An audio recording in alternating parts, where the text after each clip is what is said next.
It is March and Madness is definitely here at the Westgate Superbook with people lining up as early as 4 or 5 this morning to get a seat. Even though more states have legalized sports betting since last year's March Madness, basketball fans are still coming in waves to the Strip to get in on the action. It's going to be a packed house for all 4 days.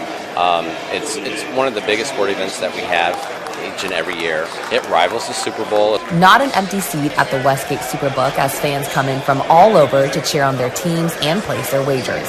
Since the last March Madness, more states have legalized sports betting, but that hasn't affected the crowds flocking to the Strip. You take all the jurisdictions now that have legalized sports betting, we are looking at records. You're talking in the billions now, and certainly a lot more than we had last year. It really hasn't affected Nevada.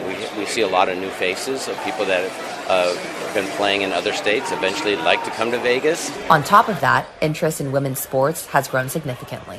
The overall interest in women's sports has grown in the sports betting world, and especially for this basketball tournament.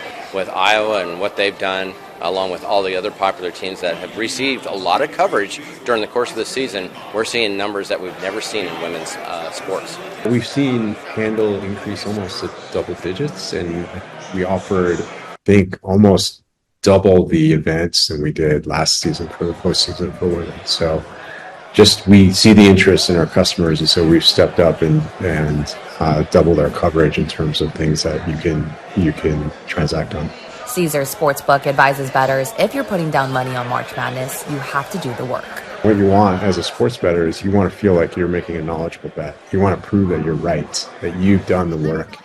And March Madness is one of those events where you do the work, you go in, you research all the teams and the players. Both sportsbooks tell me it is nearly impossible to have a perfect bracket, but there are still plenty of ways to win money this tournament, with proposition wagers, in-game wagers, and more. In Las Vegas, Sunny Sai, Fox News.